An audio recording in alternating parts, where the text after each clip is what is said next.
Entonces, en esa perspectiva, vamos a comenzar con Acuña para que nos defina qué es seguridad alimentaria. No nos diga cuáles son sus componentes, solo la definición, por favor.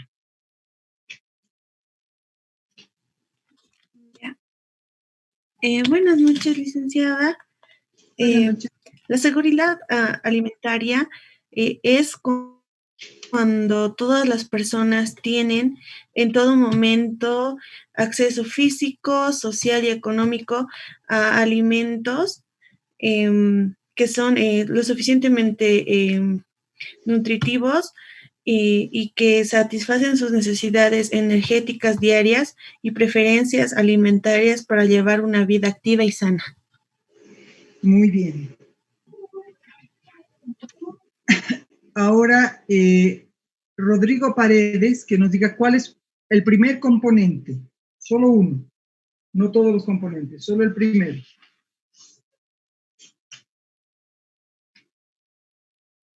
Rodrigo Paredes. Perdón, licenciado, acabo de entrar a la clase. Ya.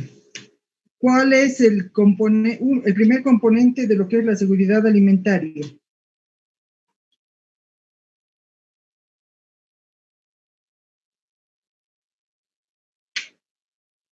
¿Es posible o esperamos?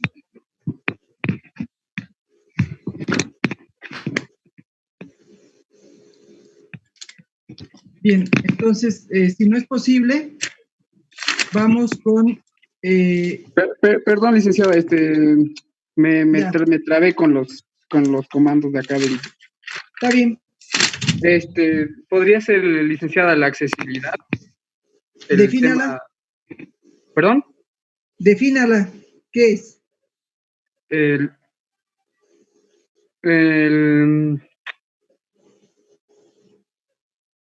La accesibilidad para poder tener, ¿no?, una seguridad alimentaria, podemos establecer que el acceso a los alimentos es parte fundamental, ¿no?, de... ¿Y qué es el acceso?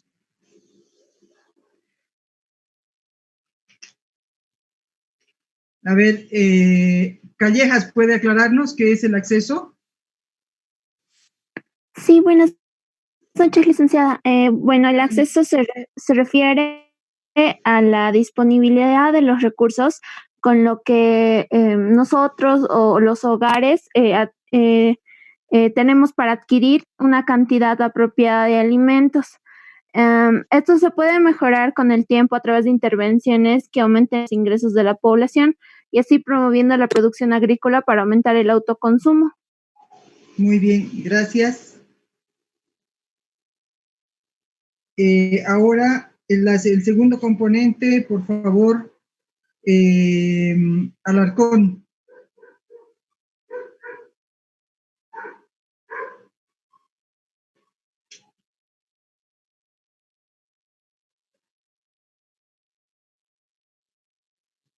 Alarcón, ¿está?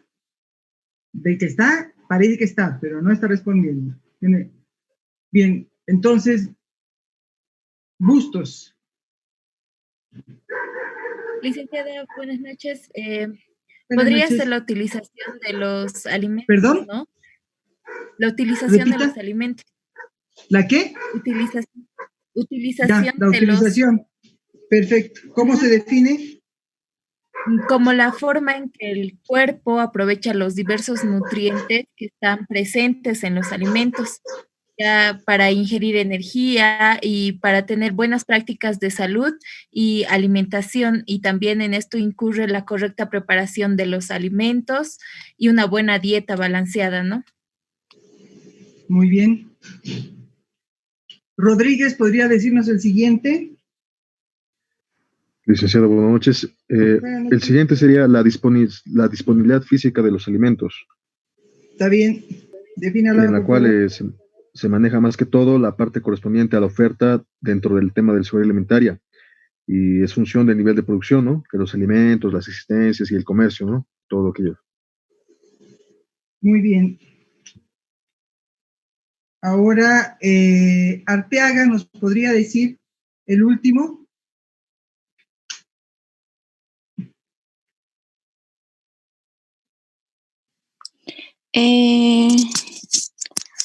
La utilización de alimentos, ya lo dijeron, ¿no, Lisen? No, bueno, es que sí, el orden está cambiado, ¿no? Han dicho utilización, disponibilidad, disponibilidad. ¿Cuál es el que nos falta? El primero, en realidad, creo que es. El acceso económico y físico a alimentos. Eso creo que lo confundieron con disponibilidad física. ¿Perdón? Lo dijeron acceso, pero disponibilidad no he escuchado, dicen que hayan dicho.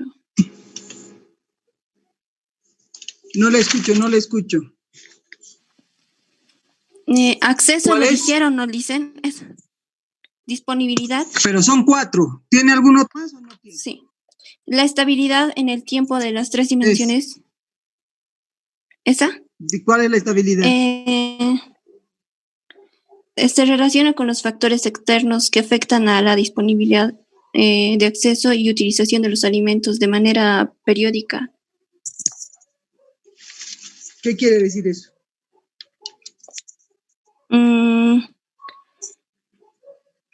Se refiere a los fenómenos ambientales, a las situaciones sociales y cambios económicos. Situaciones sociales y cambios económicos. ¿Quién puede ampliar esto? A ver, Avini.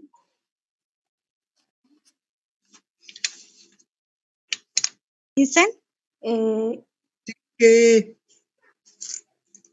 Avini. Sí, Lisen, le escucho. ¿Qué es estabilidad? Estabilidad, ¿qué es estabilidad? En el caso de la... Hola, hola. Sí, Lick, le escucho, Lick. En el caso de... Lick, ¿me escucha? Dicen. Seguridad alimentaria, ¿cómo definimos la estabilidad?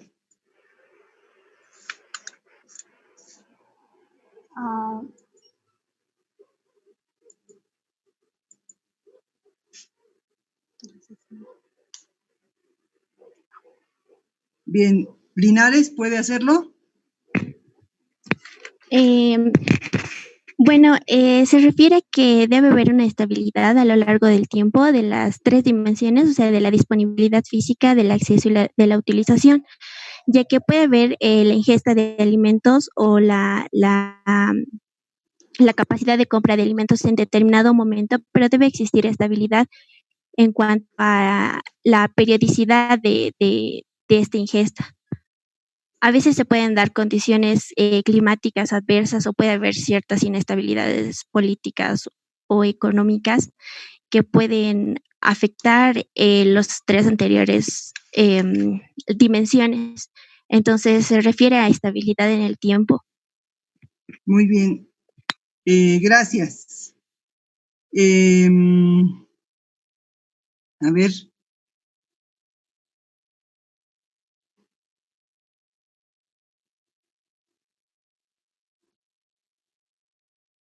Paxi, ¿podría definir lo que es soberanía alimentaria? Buenas noches, Lisen. Buenas noches. De acuerdo a la bibliografía que yo he consultado, la soberanía tengo el concepto como la definición en torno al poder y se comprende como aquella facultad que posee cada estado de ejercer el poder sobre su sistema de gobierno. Y también la soberanía se puede considerar en 2 aspectos diferentes, uno interno y otro externo, desde el punto de vista que el modo interno es la soberanía hace alusión al poder definido anteriormente y esta se relaciona al mismo tiempo con el poder de un determinado estado sobre su territorio y su población. Otro punto también indicaba que el carácter externo hace referencia a la independencia que tiene un estado del poder que ejerce sobre el otro, en un territorio o ya sea en una población, dado los diferentes factores que tiene que existe en un estado, en particular cuando es soberano mientras no dependa de otro estado.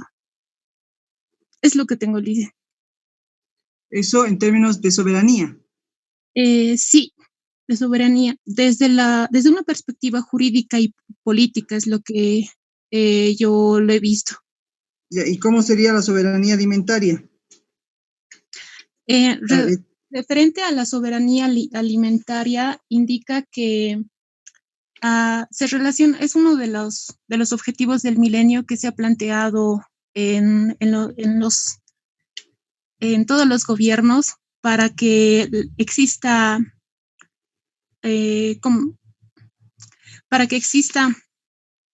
alimentación a la población que depende o que está dentro de un estado. La soberanía alimentaria se refiere más a todos los factores que incluye lo que es la alimentación básica, de cubrir las necesidades básicas de la población que habita en un determinado estado. ¿Vargas puede complementar?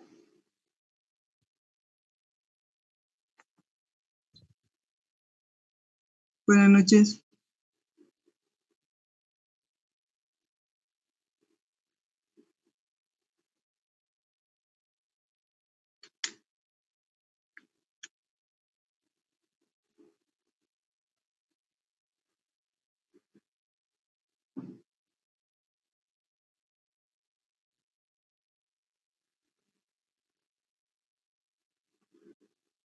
Exacto.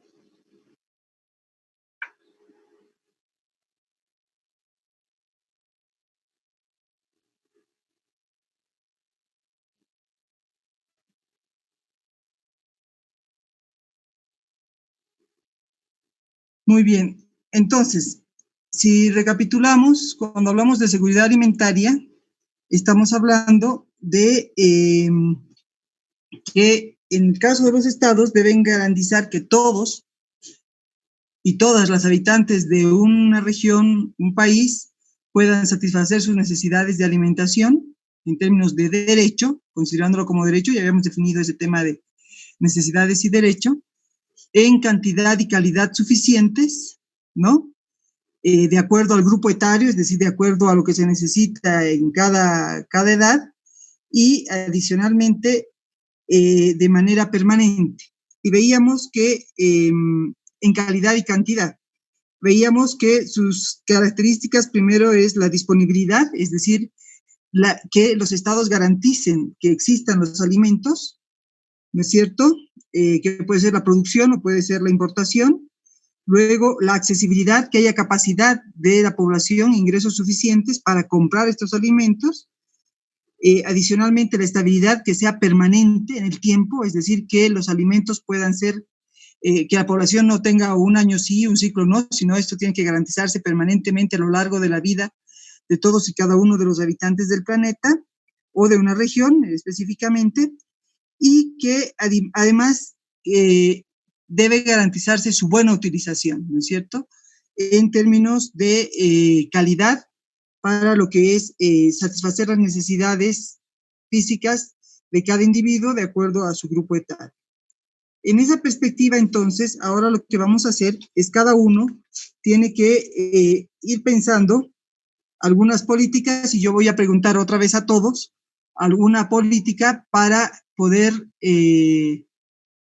o un instrumento de política económica para poder alcanzar la seguridad alimentaria o la soberanía. Bueno, y nos faltaba definir que la soberanía alimentaria está vinculada a lo que significa la posibilidad y el derecho que tiene cada país de producir y consumir de acuerdo a lo que son sus políticas en términos de utilizando sus recursos y sus propias decisiones, ¿no? Bien, entonces en ese marco vamos trabajando en relación a lo que son las políticas. Entonces comenzaríamos con Alarcón, si nos puede decir alguna política vinculada a lo que significa la disponibilidad física de alimentos, o alguna medida para que el Estado garantice la disponibilidad física de alimentos. Alarcón.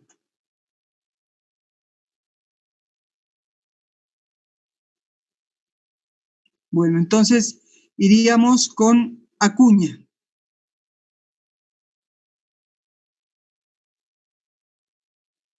¿Qué debe hacer un Estado para garantizar la alimentación de la población?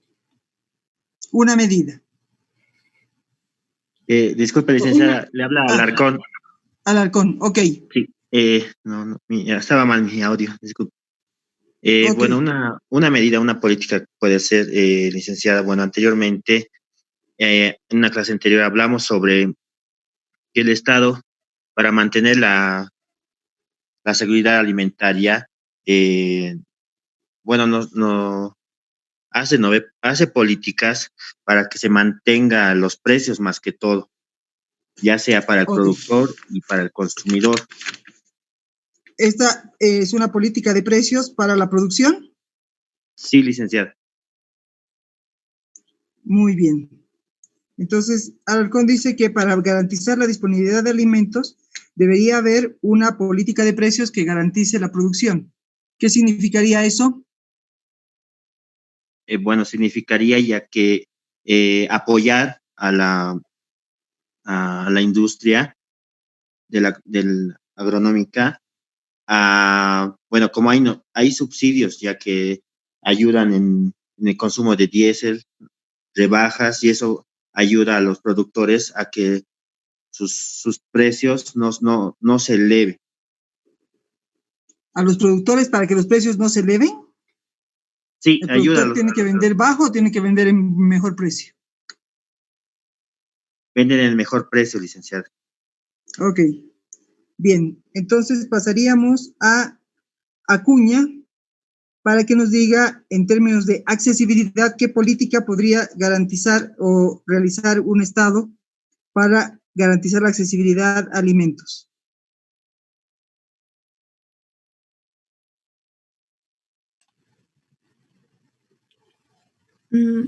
Bueno, yo creo que una política para la accesibilidad de alimentos sería, bueno, yo lo veo desde el punto de las subvenciones para los productores, para ¿Qué es la que accesibilidad? puedan producir.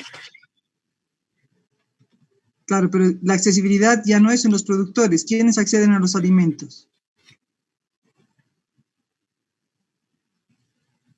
El conjunto de la población. Hemos dicho la capacidad que tengan las personas para comprar. Entonces, las políticas, ¿qué tendrían que estar vinculadas? ¿En qué sentido? En el sentido de que los productores puedan poner a disposición, puedan controlar los precios, más que todo, para que todas las personas puedan acceder a los alimentos que ellos van a producir. ¿Precios bajos para el productor? Porque ahorita claro, lo que ha propuesto, digamos, Alarcón ha dicho para precios, las islas, para los... mejores precios a los productores agrícolas. ¿Qué propondría usted?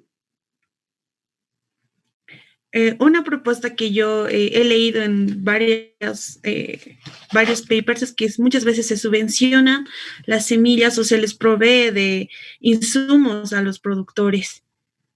Subvención para tener precios más adecuados, ok. Bien, iríamos a Carvajal, una política que nos garantice la utilización, una buena utilización de los alimentos.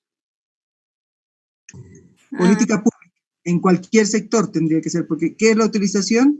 Es el mejor uso para obtener buenos nutrientes y una mejor calidad de vida. Tal vez podría ser, licenciada, que para, digamos, un acceso a que haya créditos agrícolas más bajos, o sea, con interés más bajo para que así haya más producción. Pero esa sería una política para la disponibilidad, para producir más. Pero si hablamos del mejor uso de los alimentos, ¿en qué se traduce? ¿Qué es el mejor uso de los alimentos?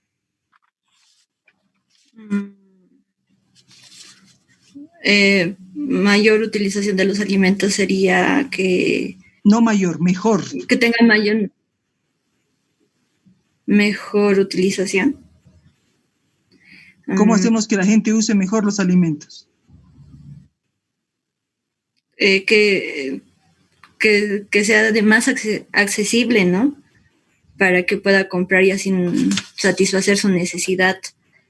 Podría ser entonces una política de ingresos para la utilización de los alimentos. Sí, ¿En qué tipo de alimentos necesitaríamos esto?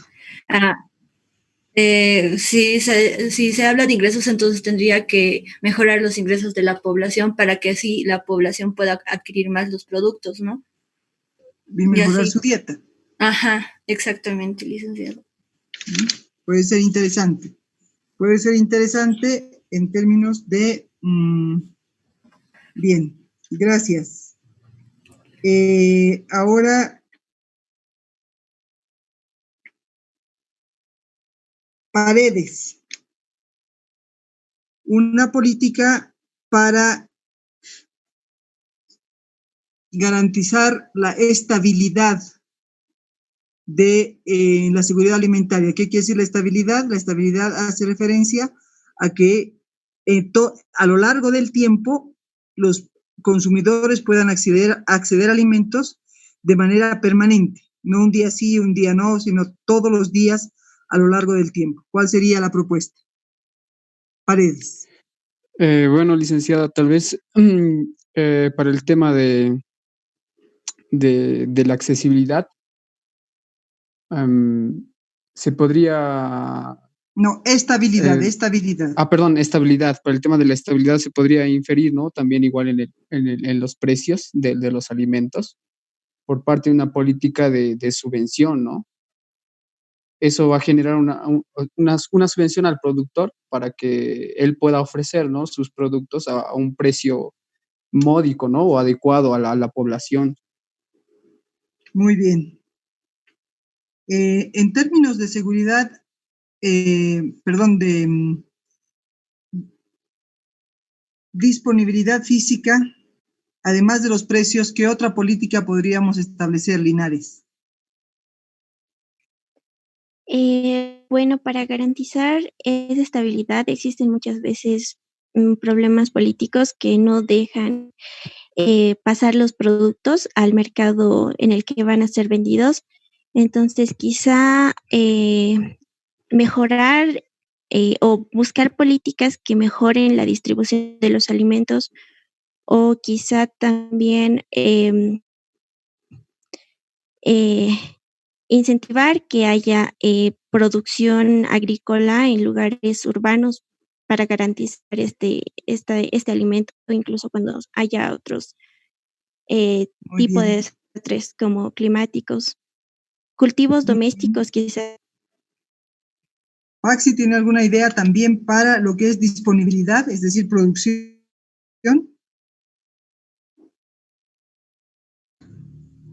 ¿Aló? Paxi. Sí, se escucha.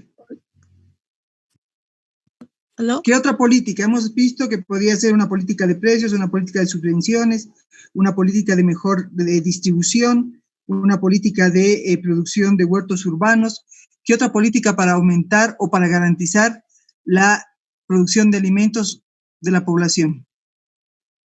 Producción de alimentos respecto a la disponibilidad física indica, ¿no? Sí. La disponibilidad física, bueno, generalmente se referencia a la oferta dentro de lo que se refiere a la seguridad alimentaria. Entonces, en función a este nivel de oferta, tendríamos que tener un mismo nivel de producción de alimentos. Actualmente existen en pocas cantidades, ¿no?, lo que son las producciones de los huertos orgánicos, pero pienso que si las condiciones climáticas siguen empeorando y no hay suficiente abastecimiento de los productos para las ciudades o para la parte metropolitana, que es lo que más consume, pienso que deberíamos de dar mayor impulso a la producción agrícola y pecuaria en las regiones donde actualmente se están produciendo. Esto podría ser mediante políticas de sostenibilidad de suelo, para evitar de alguna manera la extracción de los minerales, o lo que por ejemplo, en el sector de los yungas se produce coca, con lo que es muy esquilmante para el suelo, deja absorbe mayor cantidad de nutrientes y no deja que otro tipo de productos agrícolas se produzca en menor tiempo. Entonces, la rotación de los cultivos debería de ser con mayor participación del ciclo agronómico de los cultivos para garantizar la producción al mismo nivel de la oferta de los productos que exista en una población determinada. Muy bien. Arteaga, en referencia a la utilización de alimentos, ¿qué otra política podríamos tener? A lo mismo, Licen, a lo que preguntó. Utilización, uso de alimentos. Ay. ¿Cómo podemos garantizar que la gente use de mejor forma los alimentos? Lo que habían señalado es ingresos para comprar más alimentos, pero además, ¿cómo podemos tener un mejor uso en el tema de los alimentos?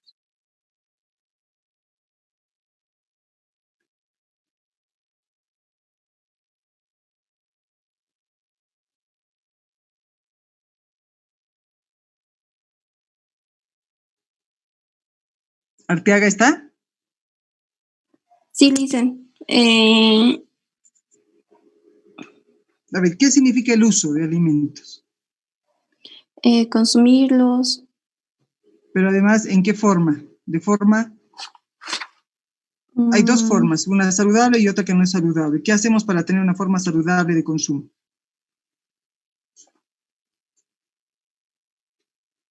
Una política que puede no estar vinculada a nuestro sector, puede ser de cualquier otro sector.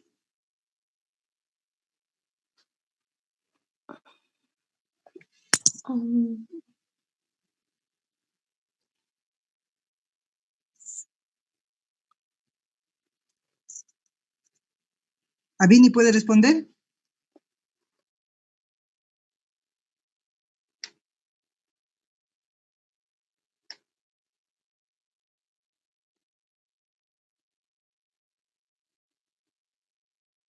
¿Avini?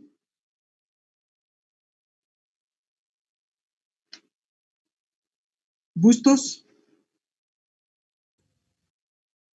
Licen, ¿me escucha? Sí, la escucho. Bueno, ya que como lo mencionaba, para hacer un mejor uso de los alimentos y que más que todo esto se basa para tener una dieta balanceada y aprovechar mejor los nutrientes, quizás sería promocionar a través del Estado el uso de fertilizantes que no sean tan nocivos para la salud, ¿no? Es una buena política.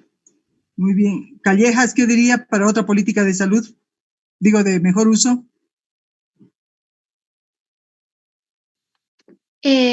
Bueno, otra política para la utilización de estos alimentos tal vez sería una política para mejorar los alimentos y mejorar la calidad de la dieta que van a tener la nación. Perfecto. Sobre soberanía alimentaria, ¿qué diría Soria? Una política para garantizar la soberanía alimentaria.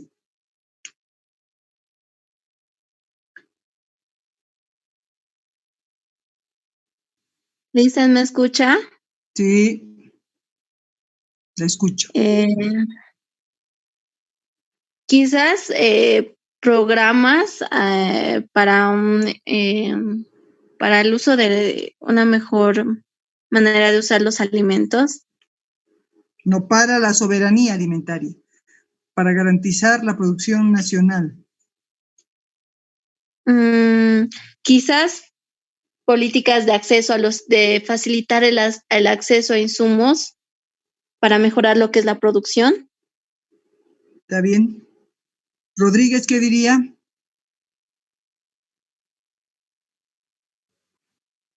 Licenciada, puedo plantear tal vez incrementar el desarrollo tecnológico para así otorgarle a los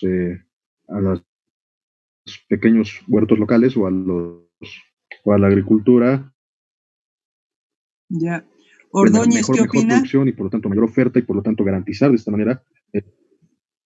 Perfecto. Ordóñez, ¿qué opina? Licenciada, buenas noches. Buenas noches.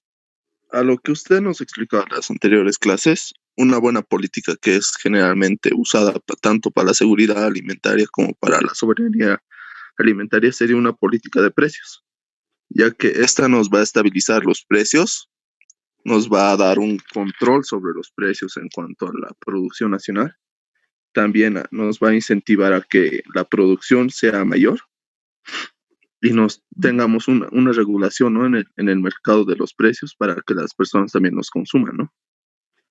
Perfecto. Vargas, ¿qué dirías sobre políticas de soberanía alimentaria?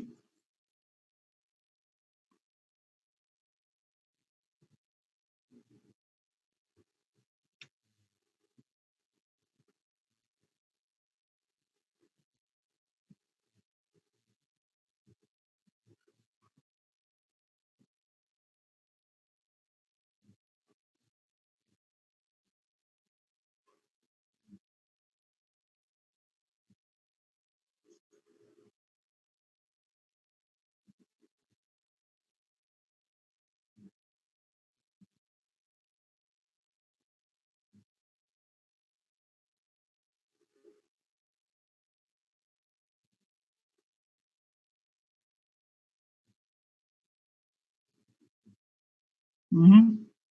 Muy bien. ¿Hay alguien que quiera anotar algo más? ¿Que quiera decir algo más?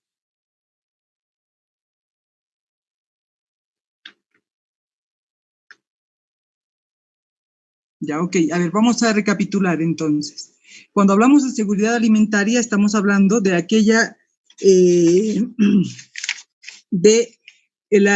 la obligación que tienen los estados de garantizar la alimentación para todos y todos los habitantes de un planeta, de un país o de una región, considerando las necesidades por grupo etario y además garantizando que haya la producción, la disponibilidad, que puede ser por producción o por importación, que puede a la accesibilidad a partir de los ingresos o el autoconsumo, la utilización de los alimentos en términos de mejor uso para que puedan satisfacer de manera saludable las necesidades de cada grupo etario y la estabilidad, que esto sea permanente en el tiempo.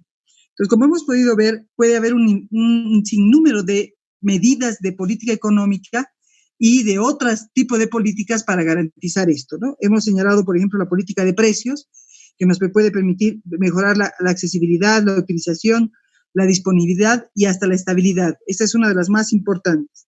También una política de subvención para que nos garantice la producción y nos permita, y entra también en casi todos los componentes. Hemos dicho también una política que mejore la distribución de lo que son los alimentos para garantizar el acceso y obviamente los costos, ¿no? Mejorar el costo al consumidor. Hemos hablado de la protección al medio ambiente para lo que es la estabilidad en el tiempo y también para lo que significa la soberanía alimentaria.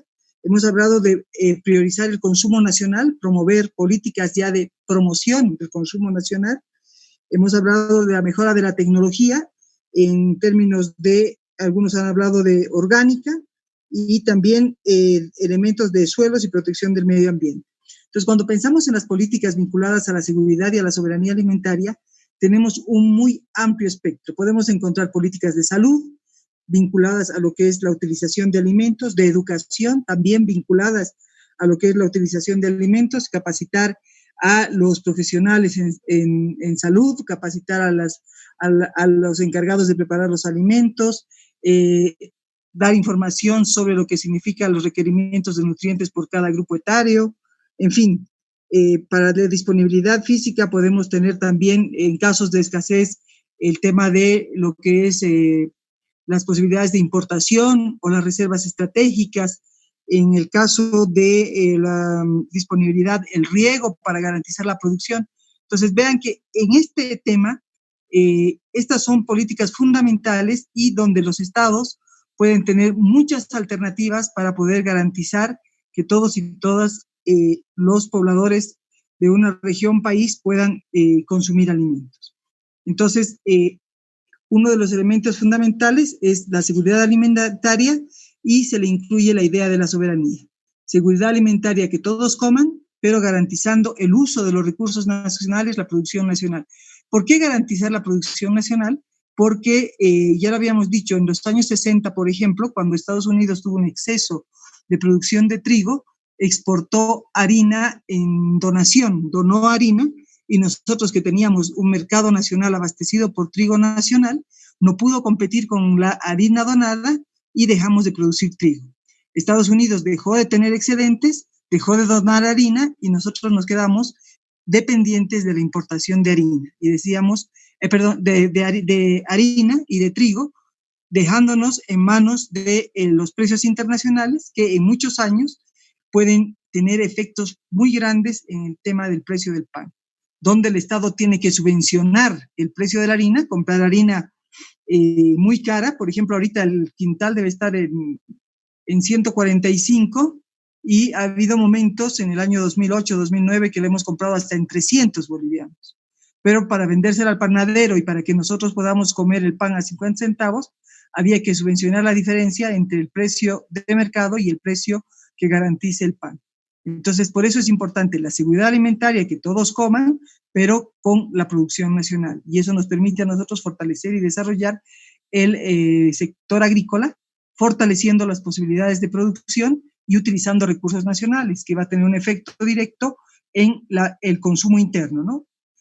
Si nosotros consumimos productos nacionales, generamos un círculo virtuoso donde los ingresos se quedan dentro del país. Si compramos, los ingresos se van, si importamos, los ingresos se van fuera. Bien, vamos a continuar con la clase, ya se está cumpliendo el tiempo y nos vemos en unos minutos.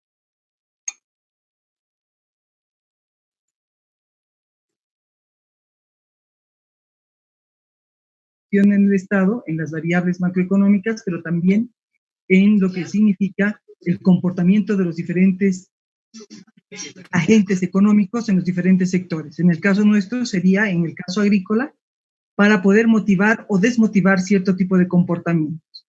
Hemos visto algunas de las más importantes y lo importante del análisis de este tema en este curso es que ustedes puedan ver que a lo largo del tiempo es importante considerar las políticas y que va a ser las políticas las que nosotros vamos a intervenir. Y habíamos visto a través de ciertos objetivos, programas, proyectos, etcétera, que van a facilitar el acceso a los productores, a los consumidores de alimentos, a los productores, mejora de precios, en fin. O sea, hay un sinnúmero de posibilidades de políticas que se van a trabajar. Entonces, esto es un pantallazo inicial para que ustedes vean la importancia de la política, que esta tiene que estar vinculada con lo que habíamos hablado, el diagnóstico, la planificación, los proyectos, los programas. Bien, entonces, con eso acabamos lo que es el tema de políticas y vamos a ver ahora lo que es ya la economía. Sí. ¿Perdón?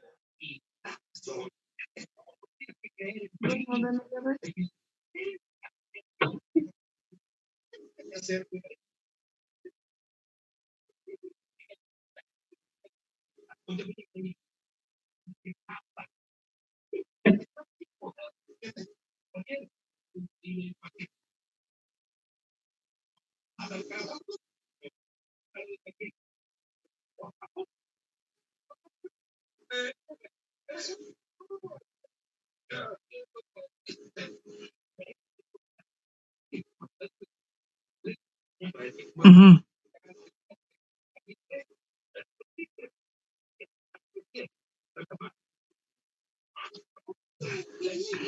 A ver, nosotros lo que hemos ido recibiendo y desarrollando en términos de políticas sobre lo que es la alimentación escolar, tenemos programas de alimentación escolar no solamente aquí, sino en muchos países, ¿no? Que varían en función a la capacidad de poder otorgar esto, ¿no? Por ejemplo, en el caso de los chilenos, otorgan dentro de lo que significa el día, el curso, un alimento, un desayuno escolar que se llama alimentación complementaria, y nosotros también lo hacemos, lo que llamamos el desayuno escolar. Pero va a variar según las capacidades y la lectura que tenga el Estado y la política que tenga el el Ministerio de Salud sobre esta perspectiva y las posibilidades de los recursos locales, porque nuestra política, por ejemplo, en desayuno escolar implica un boliviano la parte líquida y un boliviano la parte sólida. Entonces, ahí, por ejemplo, hay que hacer todo un análisis de, inicialmente se otorgaban un vaso de leche o un juguito y galletas, ¿no? Pero en algunas comunidades alejadas, por ejemplo, se utiliza huevos duros, o las familias hacen un almuerzo con ese monto de recursos, en fin, va a variar. Todavía nosotros no hemos llegado a consolidar un programa tan grande porque los recursos que tenemos para subvencionar todavía estos no son tan elevados, pero sí a lo largo de diferentes países ya hay muchas discusiones que hablan de la alimentación complementaria, ¿no? Para poder garantizar, sobre todo en la edad escolar, por lo que decíamos en las primeras clases, un elemento fundamental es la dieta para los niños en edad escolar, porque los niños que no desayunan en su casa por falta de recursos o pasado cierto tiempo tienen una baja de azúcar, no van a tener la suficiente capacidad de atención. Entonces, la idea es fortalecer la capacidad de atención para promover el aprendizaje, ¿no? Entonces, hay a lo largo de diferentes países y cada uno, según los recursos disponibles, va trabajando esto. Nosotros tenemos en todos los municipios, que es el desayuno escolar, que dura los días del año escolar, pero todavía no hemos llegado a consolidar algo muy interesante. ¿Hay alguna otra? Compañero Alarcón, tiene que apagar su micrófono porque si no, tenemos aquí una interferencia. Bien, ¿hay alguna otra pregunta? ¿Está claro? Licen. Sí. Sí, disculpe, respecto a la soberanía alimentaria que habla del modo de producir los alimentos, por así decirlo, ¿qué tipo de gestiones se podría realizar para tener una política propia para producir estos alimentos para una determinada población? A ver, las medidas vinculadas a la seguridad alimentaria se caracterizan por dos aspectos. Una, por ejemplo, en el caso de Japón, una isla con tantos millones de habitantes no puede satisfacer a partir de producción local lo que significa las necesidades de alimentos de población e importa. En otros países hay capacidad de producción grande y pueden satisfacer de mejor manera con producción local. Entonces va a depender de la capacidad de producción, de los recursos naturales disponibles para poder generar la alimentación. Y para esto se puede trabajar muchos temas, ¿no? Por ejemplo, una de las cosas que hemos empezado a trabajar mucho hace algunos años son los huertos urbanos para promover producción urbana en agricultura para garantizar la alimentación de verduras. Otro elemento vinculado a esto es el fortalecimiento que se ha hecho también, fortalecimiento del riego, ¿no? Construyendo sistemas de microrriego. Todavía hay que hacer más grandes trabajos para tener mayor posibilidades de riego, porque hemos dicho, en algunas regiones puedes tener hasta 2 o 3 siembras de algunos productos. Decíamos, de alfalfa puedes cortar 3 veces si hay riego. Entonces hay que buscar mecanismos para fortalecer el riego. También son importantes estas políticas de cuidado de los recursos naturales, vinculados a la sostenibilidad de la producción en el tiempo, ¿no? Uno de los temas que está en discusión es, por ejemplo, el uso de transgénicos, que lo que nos podría llevar a tener, en el caso del maíz, es la desaparición de nuestras variedades nativas. ¿Y qué se traduce eso? Que dependeríamos de la compra de semillas de las transnacionales. Entonces, uno de los elementos es garantizar la producción de semillas a nivel de cada región, de cada país. Entonces, es un árbol muy grande en términos de seguridad alimentaria donde se puede trabajar y son temas que se pueden investigar y desarrollar de manera interesante para ver cómo estamos avanzando, ¿no?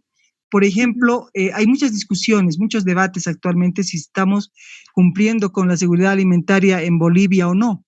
Pero si mejoramos los ingresos de la población, si mejora el nivel de vida, la calidad de vida, va a aumentar su demanda de alimentos.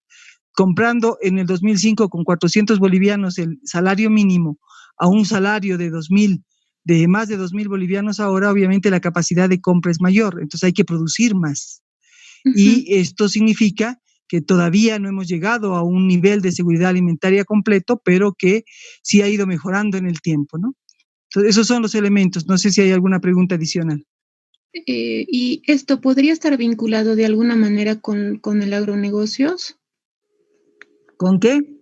Con los agronegocios respecto a la compra-venta que se realice para abastecer la demanda de una población donde ya no se puede ¿Agronegocios? Sí. ¿Cómo los definen los agronegocios? Podría estar relacionado con en sí prácticamente con las gestiones que se realiza dentro de la soberanía alimentaria. Claro, obviamente. Nosotros, en el caso nuestro, sí tenemos la capacidad de garantizar la alimentación de la población y por eso tenemos que garantizar la soberanía. Nosotros tenemos que definir como país qué es lo que producimos, cómo lo producimos y en qué condiciones lo producimos. Entonces, estimular la producción en las diferentes regiones es importante. Y por eso yo les decía, no solamente para el mercado, sino también para el autoconsumo. Favorecer el autoconsumo local en la producción nacional para los pequeños productores es importante en términos de diversidad. Ya. Está bien, gracias, Licen. Perfecto. Bien, no sé si hay alguna pregunta, entonces estaríamos acabando esto y estaríamos entrando a nuestro último tema, que hace referencia a la economía agrícola en Bolivia. Bien, habíamos dicho en clases anteriores, que el desarrollo del sector agrícola en cada país, cada región, va a depender de lo que son o de lo que es el devenir histórico. Es decir, qué es lo que ha pasado en el tiempo, a lo largo del tiempo, en cada región, para que se estructure de cierta manera su sector agrícola.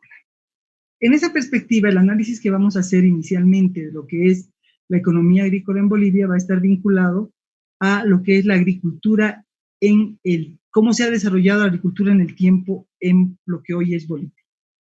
Vamos a comenzar con el Incario. ¿Por qué el Incario? Porque es la etapa anterior a la llegada de los españoles y es la que resume el desarrollo que tuvimos en términos de culturales y productivos a nivel de lo que es uno de los imperios más grandes en América del Sur y que ocupó gran parte de lo que hoy es Bolivia. Bien, entonces, en el Incario la actividad principal era la agricultura. ¿Qué quiere decir la actividad principal?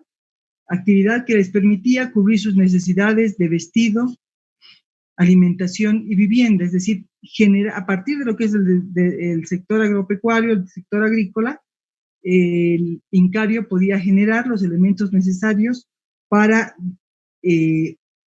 la calidad de vida de su población y satisfacer las necesidades. A partir de la agricultura se obtenían los elementos para el alimento, para la construcción de viviendas, para para el vestido. Entonces, era la actividad principal, habiendo otros oficios, ¿no es cierto? Alfarería, tejidos, fundición de algunos minerales, en fin. ¿Cómo era el acceso a la tierra? La tierra era propiedad del Rey Sol, del Inti, del Inca y del pueblo. ¿Qué significa esto? Que de la parte de lo que significa lo que ocupaba el imperio, una parte se destinaba para que se produjera para el Sol, otra parte para el Inca y otra parte se distribuía al pueblo en los ayllus, a través de las ainocas, para que cada uno o cada familia produjera lo que necesitaba en términos de el tamaño de la familia y las necesidades de alimentación, vestido y vivienda. Entonces, la propiedad era del Sol y del Inca y se les daba al pueblo en los ayllus a través de las ainocas, que son parcelas, para que pudieran producir de manera individual. ¿Cómo se accedía a la tierra? Aquí en los ayllus, a través del usufructo, considerándose qué elementos: género, fertilidad de la tierra, o sea, hombres, mujeres, fertilidad de la tierra, el clima, ya se conocían las características climatológicas y se otorgaba mayor o menor cantidad de tierra según las condiciones climatológicas y el tipo de suelo, la región, el número de miembros de la familia, en fin. El ayllu se organizaba y distribuía la tierra en usufructo. ¿Qué quiere decir un usufructo? Que se usaba mientras era necesaria y la familia vivía en esa región o vivía ahí. Adicionalmente, no se daban las tierras, la misma tierra durante todo el tiempo, sino que más bien esta rotaba, considerándose las necesidades de el suelo, ¿no? De descanso, etcétera, etcétera. ¿Cómo se daba la distribución de la producción? El producto de la tierra la de tierra del Inca era para la nobleza y para el ejército, y lo que sobraba para las reservas. Las tierras que se cultivaban para el sol eran para los miembros del culto, el producto, las ofrendas y también para las reservas. Y la de los ayllus eran para los que las trabajaban. Entonces, ¿qué hacían en el Incario? Las tierras que se producían para el Inca se utilizaban para satisfacer las necesidades del Inca y de la nobleza y del ejército. Pero había una reserva estratégica. Las del sol, para todos los que eran los miembros del culto, las ofrendas que se hacían a los diferentes dioses, y para las reservas estratégicas. Y cada ayllu, cada productor consumía lo que producía. ¿Cómo se producían las tierras del Inca y del Sol? A partir de la mita,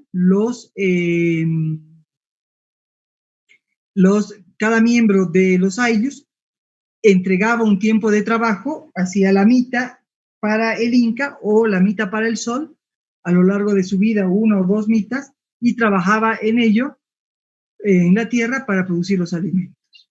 Entonces, en la distribución de la producción había, del producto de la actividad se tenía para alimentar al ejército, a la nobleza, al Inca, al culto, a los miembros del culto y realizar las ofrendas, pero había un elemento fundamental que eran las reservas que se guardaban para casos de escasez, ¿no? Entonces, cada año de la parte de la cosecha, si era un buen año agrícola, se retiraba una parte, esta se la guardaba y se la mantenía en caso de que existiera alguna escasez, alguna necesidad adicional. Bien, ¿cuál era la tecnología? Utilizaron canales, represas, canales de riego, represas, pozos, aprovecharon muy bien la posibilidad de producción de lo que es el agua, chacras hundidas, que significaban inundadas, chacras elevadas sobre tierras pantanosas, camellones. Los camellones son vamos a ver aquí, ¿qué son los camellones? Estos son los camellones. Habíamos hablado en clases anteriores de esta tecnología que está referida a que se cavaban se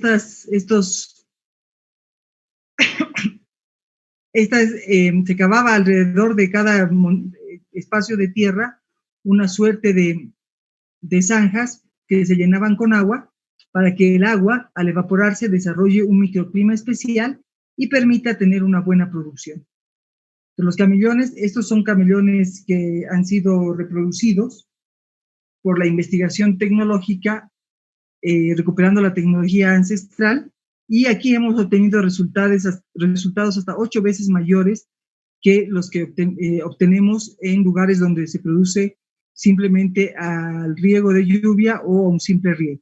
¿Por qué? Porque a través de estos canales el agua circula y genera microclimas y además genera una suerte de microorganismos que favorecen la producción. Entonces, esta tecnología muy importante y muy desarrollada, aquí vemos pequeños camellones, ¿no? Pero en aquel entonces podían ser hasta mucho más grandes porque había una gran cantidad de mano de obra. Otro elemento que ya lo hemos visto son las terrazas, donde se aprovecha la pendiente para evitar que el surco, en el sentido de la pendiente, pueda afectar el suelo y lavar el suelo a partir de lo que es la lluvia y el viento. Aquí vemos otro tipo de terrazas que siguen siendo utilizadas y aprovechadas. Aquí vemos los sistemas de riego, esta es la hidráulica, aquí vemos lo que queda de lo que eran los sistemas de riego a partir de la canalización del agua para poder utilizarla en lo que es el riego. Adicionalmente utilizaban el arado de palo, que ya lo habíamos visto. Desarrollaron una larga suerte de caminos para intercomunicar lo que es todo el imperio, facilitando el transporte y la distribución de los alimentos, el acceso a los alimentos. Decíamos, el Inca podía consumir productos de mar y también productos del altiplano. Vamos a ver que en las posibilidades de producción tenían maíz, papa, camote, ají, oyuco, quinoa, o sea, había una amplia variedad de productos que corresponden a diferentes pisos ecológicos. Entonces, en términos de lo que es la tecnología, entonces usaban canales, represas, pozos, chacras hundidas, sumergidas para aprovechar la inundación, o elevadas sobre tierras pantanosas, los camellones que ya los hemos visto, las terrazas, hacían lagunas artificiales a partir de la cosecha de agua, usaban ya el bronce en los instrumentos, ya conocían perfectamente la fertilización utilizando el guano de aves y de los camélidos, tenían los centros de experimentación, aquí ponían diferentes posibilidades de plantas para ver cómo éstas iban generándose y utilizando más agua, menos agua, es decir, practicando lo que es esta prueba de ensayo y error. Realizaban el descanso de la tierra, por eso las ainocas no eran permanentes, sino se asignaban cada tiempo para que la tierra pudiera descansar, y también desarrollaron los cultivos asociados, es decir, la combinación de productos que permitan otorgar nutrientes y extraer nutrientes del suelo. Y obviamente la rotación de productos. Entonces, hemos visto que las posibilidades de producción eran muy amplias en términos de el aprovechamiento de los diferentes pisos ecológicos. ¿Cuáles eran las relaciones sociales de producción? A partir de principios de reciprocidad y redistribución. Entonces decíamos el Aini y la Minca, que es lo que hemos explicado varias veces en relación a que se conseguía trabajo y se correspondía con trabajo. Un productor necesita preparar el suelo y no tiene mano de obra suficiente, entonces puede coordinar con vecinos, y cuando estos vecinos necesitan también preparar el suelo, él paga en trabajo, ayudándoles a preparar el suelo. El Aini y la Minca. La Mita ya la habíamos explicado, que esta es parecida a la Chunga, es donde se otorga un tiempo de trabajo a lo que es el Inca, para que éste pueda producir en las tierras del sol y en las tierras destinadas al Inca. Y obviamente tenían un manejo de diversos pisos ecológicos que les ha permitido el desarrollo y el acceso a diferentes tipos de productos. Entonces decíamos, por ejemplo, el maíz. ¿Por qué el maíz? Entonces somos país de origen, porque el maíz se producía hace cientos de años aquí y no fue importado por los españoles ni por elementos más avanzados en la República. Estos son productos originarios que nosotros consumíamos desde lo que significa las posibilidades del Inca. La llegada de los españoles significa un corte fundamental, un parteaguas en lo que significa el desarrollo de la cultura y el sector agrícola en el Inca. Estas prácticas realizadas por los incas y la forma de administrar los recursos cambia dramáticamente y totalmente con la llegada de los españoles. ¿Por qué? Porque los españoles tienen como actividad principal la minería y la agricultura solo abastece de alimentos. Es decir, y además abastece de alimentos y no en condiciones de seguridad alimentaria como habíamos visto ahora, sino no les interesaba a los españoles que haya una buena calidad de vida en la población indígena que vivía en esta región, porque éramos miles que podían ser repuestos de manera permanente y no era necesario mantener una calidad de vida. Entonces, si no había producción de alimentos, no había un énfasis en la agricultura, sino el énfasis era en sacar todo lo que fuera oro y plata de lo que hoy es Bolivia. Entonces, hay un cambio radical de enfoque, no hay un interés importante por la agricultura, sino es complementaria, abastece de alimentos, pero no es el centro de la actividad. Adicionalmente, la propiedad de la tierra cambia, toda la tierra es propiedad del rey de España y las va a repartir en los llamados repartimientos en grandes extensiones de tierra a todos los que hayan hecho favores al rey. ¿No es cierto? Entonces reparte la tierra en función a lo que hayan sido favores y adicionalmente esta repartición que se realizaba a los españoles era en usufructo. Es decir, un español llegaba, había hecho un buen servicio al reino y una vez que el español moría, debía ser devuelta al rey, o volvía a España, debía ser devuelta al rey. Obviamente, cuando ya empezaron a nacer los hijos de los españoles, hubo presiones y ya se empezó a heredar la tierra, pero inicialmente era en usufructo.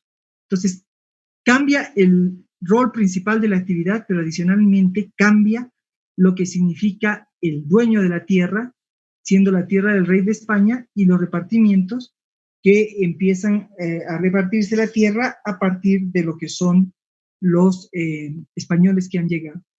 Ahora, ¿cómo se hace esta repartición? La tierra implica grandes extensiones, latifundios que incluyen a los productores dentro de lo que significa estos repartimientos, que son repartimientos o encomiendas. El excedente, que antes era del que trabajaba la tierra, del Inca, del sol, las reservas, eso desaparece y toda la propia producción es propiedad del encomendero y obviamente deja algo para el autoconsumo de los productores que trabajan ahí en términos de relaciones sociales de servidumbre. La tierra eran siervos de la tierra, siervos que eran repartidos con la tierra y obviamente la entregaban tal cual era la forma en España. Recuerden que España, en el momento del descubrimiento de América, no había llegado a la época industrial, sino que todavía seguía en la formación social feudal, en el modo de producción feudal, donde todavía habían grandes propietarios de la tierra que estaban relacionados con los siervos a través de lo que era la renta de la tierra. La tecnología se rompe con todo lo que significa la tecnología anterior, la tecnología que llegó la tecnología generada por los incas y se importa la española. ¿Por qué se destruyen las prácticas locales? Porque hay que recordar que los españoles no solo vinieron por el oro y la plata, sino que también vinieron con la cristianización, es decir, la creencia de un Dios único y evangelizar a los pueblos que vivían en estas regiones, y para ello era necesario destruir todo lo que recordara la existencia de otros dioses. La cristianización implicó la destrucción de todo lo que fueran actos o fueran algún tipo de símbolos que recordaran a otros dioses. El Dios único, ¿no? La cruz y la espada fue el símbolo de la colonia española, destruyendo las prácticas locales para imponer la creencia de un Dios único y obviamente importaron la tecnología y las prácticas españolas. ¿En qué se tradujo esto? En que, por ejemplo, los españoles no siembran en terrazas, sino siembran en surcos en sentido de la pendiente. Entonces, esta práctica desapareció, en fin, varias prácticas fueron desapareciendo a lo largo de lo que es la colonia española. Adicionalmente, incorporaron una suerte de productos traídos desde España, por ejemplo, la oveja, que se multiplicó y es base, por ejemplo, de lo que es la producción agropecuaria en el altiplano, y las relaciones sociales feudales eran de servidumbre, ¿no? Entonces, la llegada de los españoles se constituye en un parteaguas, en un corte en lo que significa las formas de producción del Incario. Entonces, esta condición destruye lo que pudo haber sido una evolución diferente de las formas de producción y la visión que tenían los productores en esta relación de lo que es hombre medio, ¿no? El Incario desarrolló toda una suerte de prácticas agrícolas vinculadas al conocimiento de su medio. La llegada de los españoles lo que hace es romper las prácticas y traer las prácticas que ellos realizaban en España, que son otro medio natural, otras condiciones, otras características, otra visión. Entonces termina con una eliminación de una parte importante de las prácticas y también con una adopción de lo que significa o una mezcla de las prácticas españolas con las prácticas, con la tecnología local. Adicionalmente, esta destrucción de lo que significaba la creencia en otros dioses, eliminando lo que son las fiestas, por ejemplo, cada año, recuerden ustedes que no tenían almanaques, sino a través de los indicadores naturales, sabíamos cuándo había que sembrar, cuándo había que cosechar, etcétera, cuándo iba a llover. Todos estos elementos fueron desapareciendo, fueron tratando de eliminárselos porque correspondían en gran parte a una suerte de rituales, ¿no es cierto? Para la siembra había que hacerle una fiesta a la Pachamama, en fin, había toda una suerte de prácticas culturales vinculadas y muy articuladas a la agricultura. Obviamente, lo que ha quedado es lo que llamamos un sincretismo, es una unión de lo que sobrevivió de los españoles, de la cultura del Incario, a lo que es las prácticas españolas. Además, es necesario recordar que el Incario recupera dentro de lo que es el conjunto de las prácticas de pueblos que fueron dominados por ellos, ¿no? Los aymaras, los quechuas, y ahí fue recuperando también una suerte de conocimientos y prácticas hasta constituir lo que se tenía antes de la llegada de los españoles. Entonces, ¿por qué decimos que la llegada de los españoles es un quiebre fundamental? Porque rompe con lo que significaba el desarrollo natural de los pueblos originarios e importa una suerte de lógicas diferentes en términos de la producción, visión de vida, religión, cultura, en fin, y obviamente un desprecio por lo local en función a lo que significaba la priorización de lo que son sus prácticas, sus creencias, su forma de vida, en fin, y sobre todo un desprecio a la vida de los locales, porque en estas relaciones feudales de servidumbre en la agricultura, pero utilizando la mita. ¿Perdón? ¿Hay alguna pregunta? No me hagas. No me lo hagas, no. Necesitamos que Harold apague su micrófono. Gracias. Ya, entonces decíamos que los españoles destruyen las formas de producción agrícolas, pero también utilizan la mita. Decíamos, la mita es un tiempo de trabajo que entregaban de manera individual los jóvenes para el trabajo de la tierra en el Inca, para el Sol, y los españoles la toman para el trabajo en la mina. Un mitayo en el Incario hacía como una suerte de servicio militar, una suerte de servicio para el Inca, una suerte de servicio para el Sol, y volvía a su comunidad. Era un elemento importante en el desarrollo de lo que era el Incario. ¿Qué pasó con los españoles? Llegaban los mitayos, los metían a la mina y ahí no les importaba si volvían o no, porque podían reponer en gran cantidad el número de pérdidas que tuvieran, porque eran miles de hombres que podían trabajar a la mina. Y la mita se convirtió en la trampa para los mitayos. Llegaban a la mina, empezaban a trabajar y se supone que les pagaban, pero cuando les pagaban, al rato que se les daba el pago, se les entregaba adicionalmente la cuenta de lo que había sido el consumo de alojamiento, aunque no haya sido una gran vivienda, ¿no? La alimentación, y adicionalmente se les pagaba en alcohol. uno de los elementos fundamentales de la dominación europea y española ha sido someter a los pueblos a lo que es el alcoholismo, ¿no? El alcoholismo, porque una vez que uno adquiere esa enfermedad, obviamente hasta pierde la voluntad. Entonces, han alcoholizado de manera importante a los pueblos originarios en función a poder, el momento en que uno iba a cobrar, le descontaba mitad o más de lo que se suponía era su sueldo, pero adicionalmente le daban alcohol y ya ahí se perdía todo.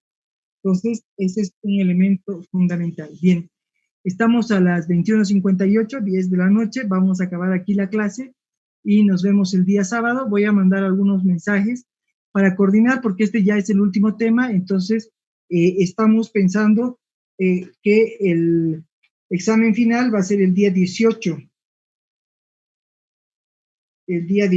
de noviembre, va a comprender todo lo que es la materia y nos queda un trabajo adicional que se los voy a pasar ahora, que de investigación para que todos lo puedan realizar y pueda ser presentado el día 14.